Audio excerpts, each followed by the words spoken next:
ሰላም ጤና ይስጥልኝ ውድ የአሃዱ ቤተሰቦች፣ ይህ አሃዱ ወቅታዊ ዓለም አቀፋዊ ዝግጅታችን ነው። በዛሬው ዝግጅታችን የአሜሪካውን ፕሬዚደንት ዶናልድ ትራምፕን ለመግደል የስናይፐር የስለትና የሚሳኤል ከባድ ዝግጅት አለ ስትል እስራኤል አሜሪካን ማስጠንቀቋን፣ አሜሪካ በኢራን ላይ አዲስ ጥቃት ለማወጅ መዘጋጀቷን፣ የአሜሪካው ፕሬዚደንት ዶናልድ ትራምፕ የሆርሙዝን የውሃ ወሽመጥ የአሜሪካ ግዛት ነው ብለው ሊያውጁ መዘጋጀታቸውን፣ ኢራንም በበኩሏ የዚያ መሰሉ ዕቅድ በጦር አውሮፕላን ጫይ መርከቦችና በምርጫ መቋመጫ ንግግር የሚገኝ አይደለም፣ ከቶም ያ አይምሰልህ ማለቷን፣ የየመን ሐውቲዎች በየመን መንግሥት አስተዳደሯ የወደብ ከተማዋን በሚሳይል ክፉኛ ማጥቃታቸውን፣ በሩሲያና በጃፓን መካከል ሰሞኑን እንደ አዲስ በሚቆሰቆሰው የአወዛጋቢዎቹ የኩሪል ደሴቶች ዙሪያ አሜሪካ ነገር መጣሏን፣ ወዲያም የሩሲያና ዩክሬንን ጦርነት እንዲሁም የሰሜን ኮሪያን የሚሳይል ሙከራ ጉዳይ ዘልቀንና ጠልቀን እንመለከታለን። እስከ ዝግጅቱ ፍጻሜ ድረስም አብራችሁኝ ትዘልቁ ዘንድ የአክብሮት ግብዣዬ የአየር ሞገዱን ሁሉ አሳብሮ ከልባችሁ ይድረስ የምላችሁ አዘጋጅቼ የማቀርብላችሁ ትዕግስቱ በቀለ ነኝ። ዓለም በነጋ በጠባው የሚታይ የሚሰማባት ዜናዋ ሁሉ የመርዶ ሆኗል ይሏታል። ሰሞኑን በእስያ ቀጠናዋ ያለው ከዚህ ቀደም ቆስሎ ሲያሰቃያት የነበረው አካሏ ዛሬም ቁስሏ መርቀዞ እየጠዘጠዛት ያራዣት ይዟል። አልጠግባይ ሲተፋ ያድራል፣ አልያም ሲሮጡ የታጠቁት ሲሮጡ ይፈታልን ሆኖባታል ይሏታል። ይህ ዘመን የሚታይበት ሁሉም ነገር ከሰላም ይልቅ ጦርነት፣ ከፍቅር ይልቅ ለጥላቻ ለመለያየትና ለመጠፋፋት ከምስሩ የተነቀለ ፈንጂ የተጠመደበት ሆኗል። ሰሞኑን የሩሲያው ፕሬዚደንት ቭላዲሚር ቭላዲሚሮቪች ፑቲን በሁለተኛው የዓለም ጦርነት አጋጣሚ ሶቪየት ኅብረት የጠቀለለቻቸውንና ዛሬም በሩሲያ ስር የሚተዳደሩትን የኩሪልን ደሴቶች መጎብኘታቸውን ተከትሎ ጃፓን ምድር ትከሰስልኝ ሰማይ ይታሰርልኝ ማለቷ ይታወቃል። ፑቲን ከጉብኝታቸው በኋላ በሰጡት ቃለ ምልልስ ከጃፓን ጋር በኩሪል ደሴቶች የተነሳ ያለውን ውዝግብ በዲፕሎማሲ ብንፈታው ይበጃል ማለታቸው ደግሞ ይብሱን ከጃፓን አልፎ አሜሪካን የሳምባ ውጋት እንደሆነባትን የተሰማ መብሊያ ቃቢ ጠፋ በአንድ ቃበላን አሊያም ያርጋጃና ጓጅ ይሏል። አሊያም ደግሞ የምጣዱ እያለ የእንቅቡ ተንጣጣ ይሉትን ያስታውሷል። በሩሲያና በጃፓን መካከል የተጋጋማውን የነገር እሳት እንደማብረድ አሜሪካ ይብሱን ቋያና ቤንዚን ስትሆንበት በኩሪል ደሴቶች ላይ ጃፓን ሉዓላዊ መብት አላትን ያለችው ለተቀማጭ ሰማይ ቅርቡ ነው አሊያም በሞኝ እጀ ዘንዶ ጉድጓድ ይለካል ይሏል። አሜሪካ ከሩሲያ ጋር ፊት ለፊት ጥፍር ለጥፍር መጋጠሙ የጥፋት እንደሆነ የሚሆንባት ተገንዝባ ዛሬ ግን በሰበብ አስባብላ ሩሲያና ጃፓንን ልታጋጥማቸው የክፉ ስሌትና ቀመር ቁማር ጨዋታ ይዛለች ይሏታል። እውን ከአሜሪካ ምን ይጠበቃል ታዲያ? እውነታው ግን አሜሪካና ጃፓን ከማንም በላይ ደም የተቃቡ ሀገራት መሆናቸውን ልብ ይሏል። ጃፓን አሜሪካን በፐርል ሃርበር ጥቃቷ እንደ አውሮፓኑ አቆጣጠር ታኅሳስ 7 1941 ያኔ የጃፓን ባህር ኃይል ዋና አዛዥ በነበሩት አድሚራል ኢሶሮኩ ያማሞቶ አመራር በፓሲፊክ በሰፈረው የአሜሪካ እዝ ላይ ግዙፍና አስከፊ ጥቃትን መድረሱ አይዘነጋም። በዚያ በፐርል ሃርበር ባደፈጡት የአሜሪካ የጦር መርከቦችና የጦር አውሮፕላኖች ላይ የጃፓን ቦምብ ጣዮችና የጦር አውሮፕላኖች የእሳትና አሲድ ማዕታቸውንና ቶርፔዶቸውን አዘነቡባቸው ይላል መረጃው የታሪክ ሰነድ ሲገላበጥ። በዚያን ጊዜ የጃፓን ከባድ ጥቃትን በጣም በርካታ የአሜሪካ የጦር መርከቦች ጋይተው ሰምጠዋል ሲል ያሳያል። የጦር አውሮፕላኖቹም ቢሆኑ ብዙዎቹ እንደ እሳት ራት ባሉበት የአመድ ብናኝ ሆነው ቀርተዋል ይላል። ከ2400 በላይ የአሜሪካ ወታደሮችም መቀመቅ ገብተዋል ነው ያለው። በዚያው ቀን አሜሪካ በጃፓን ላይ ግዙፍ ጦርነት ማወጇና የሁለተኛውን የዓለም ጦርነት መቀላቀሏን ልብ ይሏል። በዚያን ጊዜ የነበሩት የአሜሪካው ፕሬዚደንት ፍራንክሊን ዲ ሩዝቬልት ዕለቱን a date which will live in infamy ብለውታል። ዘላለማዊ ውርደት ለማለት መሆኑን ልብ ይሏል። አሜሪካ ለዚያ የጃፓን ጥቃትና ለደረሰባት ውድቀትና ኪሳራም በጃፓን ላይ አሰቃቂና ዘግናኝ ጥቃት መፈጸሟ ይታወሳል። ያውም ነሐሴ 6945 በሂሮሺማ ከተማ ላይ፣ ነሐሴ 9945 ደግሞ በናጋሲ ከተማ ላይ በሁለት ቀን ጥቃቷም ከ200,000 በላይ ጃፓናውያንን ጭጭ ምጭጭ ማድረጓን ታሪክ በልዩ ምዕራፉ ይዞታል። አሜሪካና ጃፓን ደመኞች ናቸው። አሜሪካና የቀድሞዋ ሶቪየት ኅብረትም ቢሆኑ ቂም የተቋጠሩባቸውን ነጥቦች ለመዘርዘር ጊዜ አይበቃም እንጂ ማየት ይቻል ነበር። ዛሬም ግን አሜሪካና ሩሲያ የጎሪጥ እየተያዩ የመጨረሻ የቁጣ ቀን ማሸመቃቸውን ከአፋቸው በሚያመልጧቸው የአንዳንድ ጊዜ ቃላት ማውጣታቸው አልቀረም። ዛሬም ታዲያ አሜሪካ በሩሲያና በጃፓን መካከል የምትገባው ሁለቱንም ለመጉዳት በተለይም ሩሲያን በጃፓን ብርቱ ክንድ ታግላ ለማዳከም ነው ይሏታል።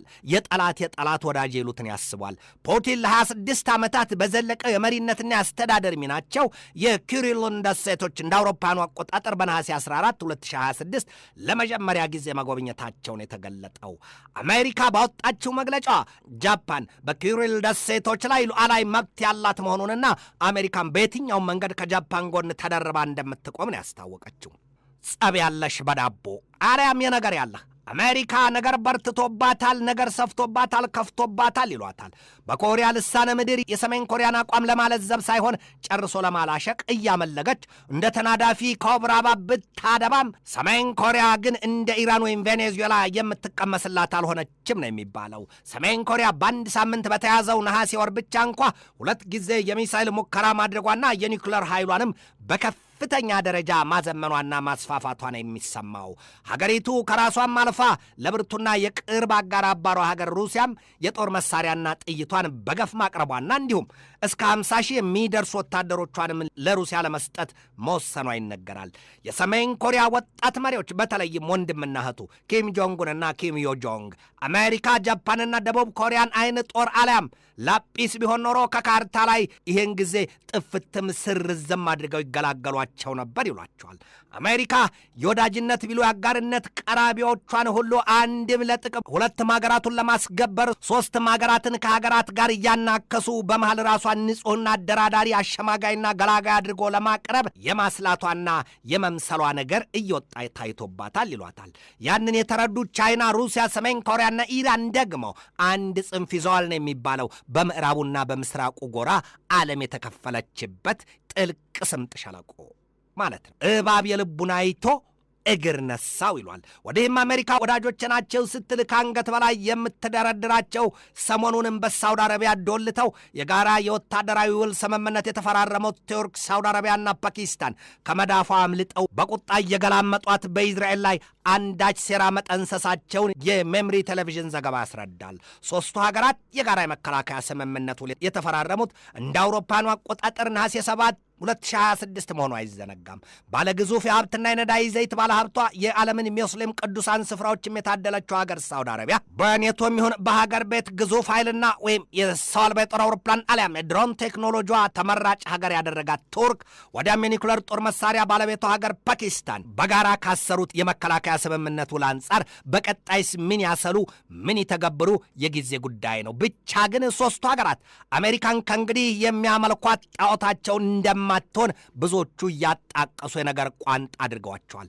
የ3ቱ ሀገራት ጥምረት ገና ሌሎች አኩራፊዎችንም ይስባል ይሰበስባል ነው የሚባለው። እንደ ብሪክስ ቀስ በቀስም የዚያ የምዕራባውያኑ ተጽዕኖ ፈጣሪነት እየተቀራረፈና እየተሸራረፈ ማክተሚያው ሩቅ አይሆንም ሲሉ የሚያሳዩትም ብዙዎች ናቸው። በቀጥታ ወደ አሜሪካ፣ ኢራንና ኢዝራኤል የወቅቱ ጦርነት አልፋለሁ። ፋርሳዊቷ ሀገር ኢራን የአሜሪካውን ፕሬዚደንት ዶናልድ ትራምፕን ለመግደል ከመሬቱ አፈር ሆናና አፈር መስላ ከአየሩም ላይ ነፋስ ሆና እንደ እስስት መልኳን እየቀያየረች ነፍሳቸውን ልትቀማው ቆርጣ መቆሟን እስራኤል ደርሼበታለሁ ስትል ዛሬም በጥብቅ አስጠንቅቃቸዋለች። ሳያሸበላ ዝንጀሮ ሲስል ያመሻል፣ አሊያም ተኮነኛ ያላት ነፍስ በሰንበት ኃጢአት ትሰራለች ይሏል። እንደ እስራኤል የደህንነት ተቋማት መረጃ ታዲያ ኢራን ትራምፕን ለመግደል ስናይፐር በደረት የሚነገቱ ሚሳይሎችን ስለትና ሚሳይል ልትጠቀም ትችላለች ነው የተባለው። እንኪያስ ትራምፕ ኢራንን አልበደልኳትም አልገደልኋትም ይሉ ይሆን? ጦር ከጦር ይቀድማል ይሏል። ሲሸከሙት የሚቀል ሲያወርዱት የሚከብድ ይሏል። የእንቆቅልሹ ፍቺ ደግሞ ዕዳ መሆኑን ልብ ይሏል። ትራምፕ ዕዳ ገብተዋል፣ ያውም የነፍስ። የእስራኤሉ የደህንነት ተቋማት ደርሰንበታል ሲሉ ያወጡት ያ ብቻም አይደለም። አሜሪካ በኢራን ላይ አዲስ ጥቃት ልታውጅ መሆኑንም ነው ገልጠ ያስነበቡት። በአሜሪካ ጦር ኃይል የማዕከላዊ ዕዝ ዋና አዛዥ አድሚራል ብራድ ኩፐር አሉ ትናንት ለዛሬ አጥቢያ ሌሊት ላይ በሰጡት ማብራሪያ በኢራን ላይ ለአዲስና ግዙፍ ጥቃት ተዘጋጅተናል፣ ያውም የኢራንን የነዳጅ ዘይት፣ የጋዝና የኤሌክትሪክ መሠረተ ልማቶቿን ጨርሰን እናጠፋቸዋለን ብለዋል ሲል የእስራኤሉ ቻናል 13 ዘገባ ያሳያል። በእስራኤል ጉብኝት ያደረጉት አድሚራል ብራድ ኩፐር ከከፍተኛው የእስራኤሉ ጦር ኃይል አዛዥ ሌፍትናንት ጄኔራል ኢያል ዛሚር ጋር ጎን ለጎን ተቀምጠው መዶለታቸውም ነው የተገለጠው። ስትራይኪንግ ኢንፍራስትራክቸር ኢን ኢራን ዊል ቼንጅ ዘ ሩልስ ኦፍ ዘ ጌም ነው ያሉት የአሜሪካና የእስራኤል ከፍተኛ ወታደራዊ መኮንኖች በዚያ ዱለታቸው። አሜሪካ በኢራን በገባችበት ጦርነት በጥልቅና በተራቀቀ ጥበቧ ሰርታቸዋለች የሚባልላቸውን በቁጥርም አነስተኛ ናቸው የሚባልላቸውን የ9Q ሪያፐር ድሮንስ አሊያም የሰው አልባ የጦር አውሮፕላኖቿን 45ቱን ማጣቷ አይዘነጋም። ትናንት በሠራ ነው ዓለም አቀፍ ትንታኔ ዘገባ ላይ በጥልቅ ዳሰነዋል። ዛሬ በተሰማ ዜናም የኢራን አብዮታዊ ዘብ ኃይል ያንን መቅሰፍተኛ የአየር ላይ ዱዳቁስ ከሰማይ ላይ ሲያመልግ ቀንድቦ ማጋየቱ ነው የተሰማው። የኢራን አብዮታዊ ዘብ ኃይል የአሜሪካውን ጠንቀኛ የሰው አልባ የጦር አውሮፕላን አሊያም MQ-9 ሪያፐር ድሮን መጥቶ ያጋየው ደግሞ በደቡባዊ ሆርሞዝጋን ግዛት ነው። መረጃውን ይፋ ያወጣው ከተባለ ሻፋቅ ኒውስ ነው። በኢራን በያዙት ጦርነት አንድም ቢያዝሉት የሚናከስ ቢያወርዱት የሚያለቅስ፣ ሁለትም ቢያዋታት በእጅ ብታይ በእጅ ምን የሆነችባቸዋ ኢራን በትራምፕ ዘንድ በንዴትና በእልህ ልታሸብታቸው መሆኑን የሚያሳዩት በርክተዋል። ሰውየው አሉ እልህና ንዴት፣ ቁጭትም ጸጸትም ባንገበገበውና ባንገፈገፈው ስሜታቸው ከዚህ በኋላ የሆርሙዝን ወሽመጥ የአሜሪካ ግዛት ነው ብዬ በአዋጅ አስነግራለሁ አሉ። ያንን የሰማችዋ ኢራን በበኩሏ በውጭ ጉዳይ ሚኒስቴር ምክትል ሚኒስትሯ ካዘም ጋሪባባዲ በኩል ባወጣችው መግለጫ ይህንን ያለቻቸው አሜሪካንም እርሳቸውንም አርፈሽ ሽንፈትሽን ተቀብለሽና አምነሽ ተቀመጪ ያለቻት። የአሜሪካው ፕሬዚደንት ዶናልድ ትራምፕ ይሉትም ያደርጉትም ቢጠፋቸው የሆርሙዝ ወሽመጥ የአሜሪካ ግዛት ነው ብለው the Strait of Hormuz will United States of American territory የኢራኑ ምክትል የውጭ ጉዳይ ሚኒስትር ካዘም ጋሪባባዲ ደግሞ the Strait of Hormuz is Iran's and will remain Iran's ደግሞም አሉ ሰውየው እልህና ሲቃው ባፍንጫቸው እያናገራቸው አሜሪካ ሆይ የሆርሙዝ ወሽመጥ የሚዘጋውም ሆነ የሚከፈተው በኢራን ትዕዛዝ ብቻ ነው። ያ ደግሞ ሽንፈትሽን አምነሽ እውነታውን ተቀብለሽ ሰጥለጥ አቤት ለቤክ ወዴት ብለሽ እውነታውን እስከምታምኝ ድረስ ይቀጥላል ይሆናል ነው ያሉ። ትራምፕ ሆይ ያለቻቸው ኢራን ትራምፕን፣ ትራምፕ ሆይ አንተም ብትሆን የሆርሙዝ ወሽመጥን ጉዳይ መልእክት በማስተላለፍ በመዛትና ለምርጫ ዘመቻ የሚጥም ንግግር በማድረግ አሊያም ደግሞ የጦር አውሮፕላን ጫይ መርከቦችን በማንጋጋት የጦር አውሮፕላኖችና የሚሳይል ድምፅ አይነት በአይነት በማስጓራት የሚገኝ አይደለም ስትል ኢራን ለትራምፕ ዛሬም የግንባር ስጋ መሆኗን ገልጣላቸዋለች ነው የተባለው። መላጠፋ ሆዷ ገፋ ይሏል። እውን ትራምፕ የሆርሙዝን ወሽመጥ የአሜሪካ ግዛት ነው ሲሉ በአዋጅ አስለፍፉ ይሆን? ጉድ ሳይሰማ መስከረም አይጠዋም ይሏል። የትራምፕ መስቀል ከብዷል ነው የሚባለው። ኢራን በአንድ ፊት የእሳት አሎሎን መቆርጠም ሆናባቸው ሳሉ ኢራን የምትደግፋቸው ሀውቲዎች ደግሞ በሌላ ፊት ወዳጃቸውን ሳውዲ አረቢያን ቢሉ እስራኤልን የቀይ ባህርንና የባብ አልመንደብን ዘግተውታል። ወዲህም ከሄዝቦላ እስከ ISIS ሁሉም መሳሪያውን ወልውሎና ሰይፉን ስሎ ምድሪቱን እየደቃ ሲዝትና ሲፎክር ይታያል፣ ይሰማል። የዚያ ጦርነት ፍጻሜ ግን ምንና እንዴት ይሆን? ኒውክሌር የማይፈታው እነርሱ ኒውክሌር ይሉትን ያስታውሷል። ይሄ የተጠናቀቀው ሳምንት በጣም በርካታ ዜናዎች የተሰሙበት ነው። እስኪ አለፍ አለፍ ብዬ ላስታውሳቸው። የኢራን ጦር ኃይል በከፍተኛ ፍጥነት ወርዶበታል ተብሎ ሲነገር ከነበረው የአሜሪካና የእስራኤል ማዕትና መቅሰፍት በፍጥነት ማገገሞ እስራኤልን ድንቅም ጭንቅም ማድረጉ የተገለጠበትና የተሰማበት አሜሪካ በኢራን በገባችበት ጦርነት ለከፋ አደጋ እንዳጋለጣትም የተነገረበትና አሜሪካ እጧ ዱብ በማለቱን የሰማችበት የተረዳችበት ሳምንት ነው። የመካከለኛው ምስራቅና የባህረ ሰላጤው ቀጠና የእሳት ጨቃጨቅና የልብ ቁስለት ሊጠግ ቀርቶ ይብሱን ወደ ለየለት አዘቅት መግባቱ የተነገረበትም እንዲሁም የየመን ሀውቲዎችን በተካረረው የቀይ ባህር ውጥረት ወዲያም ቋያና ቤንዚን እሳት ሆነው በሳውዲ አረቢያ መርከብና የጦር ማዘዣ ሰፈሮችን ብርቱ ጥቃት የፈጸሙበት ይኸው ያጠናቀቅነው ሳምንት ነው። ዩክሬን የ1 ቢሊዮን ፓውንድ ግምት ያለውን የሩሲያውን ፕሬዚደንት ቭላዲሚሮቪች ፑቲንን ቤተ መንግስት ልታወድመው በከፍተኛ ዝግጅት ላይ መሆኗንና ዙሪያ ገባውን እያጸዳች እየከረካከመች ለከፋ ውድመት ዝግጅቷን ያጠናቀቀችበት ዜና የተሰማው በዚሁ ሳምንት ነው። የሩሲያው ፕሬዚደንት ቭላዲሚሮቪች ፑቲን የሰሜን አትላንቲክ ጦር ቃል ኪዳን ድርጅት አባል ሀገራትን በሳምንታት ጊዜ ማዕታቸውን ሊያወርዱባቸው መሰናዳታቸውን ደርሽበታለሁ ስትል መረጃውን ያወጣችውና ማስጠንቀቂያ የሰጠችው አሜሪካ ናት። በዚሁ በተጠናቀቀው ሳምንት የሩሲያው ፕሬዚደንት ቭላዲሚሮቪች ፑቲን ለዘመናት ከጃፓን ጋር የሚወዛገቡባቸውን የኩሪል ደሴቶች መጎብኘታቸው የተሰማውም በዚሁ በተጠናቀቀው ሳምንት ነው። ቀደም ሲል እንደዘረዘርኩት እስራኤል በመካከለኛው ምስራቅ ቀጠና በየትኛውም ስፍራ ያስገባቸውንና ያሰማራቻቸውን የጦር ኃይሎቿን እንደማታስወጣ ያስታወቀችበት ምላ የተገዘተችበት በዚሁ ሳምንት ነው። የአሜሪካ የጦር ማዘዣ ሰፈሮች በከፍተኛ ደረጃ ለሰሜን ኮሪያና ለቻይና ሚሳይሎች እንዲሁም የሰው አልባ የጦር አውሮፕላኖች ጥቃት በእጅጉ የተጋለጡ መሆኑ የተነገረበትና ደቡብ ኮሪያና አሜሪካ በበኩላቸው የጋራ የጦር ልምምድ ኡልቺ ሲሉ ያወጁበት ሳምንት ይሄ የተጠናቀቀው ሳምንት ነው። የኢራኑ መንፈሳዊ መሪ አያቶላ ሞጅተባ ካሜኔ ለከፍተኛ የጦር መሪዎቻቸው የሥራ ድልድልና ሹመት የመስጠታቸውም የተሰማው በዚሁ በተጠናቀቀው ሳምንት ነው። ዓለም እንደ መረብ ሽፍን እንደ እንቁላል ድፍን ተደርጋ ለመጨረሻዋ አሊያም ለገና እንዳሰናዱት የእርድ በግ ተሳስራ ቆማለች። ነገር እያመነዠከች ነው። ጦርነት ለሰላም የተነሳ አንድ ሐዋርያ ዛሬም አልተሰማም። ሰላም ሲባል ለሁሉ የሚጥም ሰላም፣ አሰላሙ አለይኩም፣ ሻሎም። እነዚህ ቃላቶች መለኮታዊ ናቸው። ሰላም፣ ፍቅር፣ ሰላም፣ ፍቅር፣ ሰላም፣ ፍቅር የማይሰለቹ ነገር ግን ትልቅ መሰናክል የሚጋረጥባቸው ሊፈጽሟቸውም አልያም ሊተገብሯቸው የሕይወትን ያህል መስዋዕትነት የሚጠይቁ ሰላም። ውድ አሐዱ ቤተሰቦች የዛሬን በዚህ ተሰናበትኳችሁ። ሳምንት በሌላ ዝግጅት እንገናኛለን።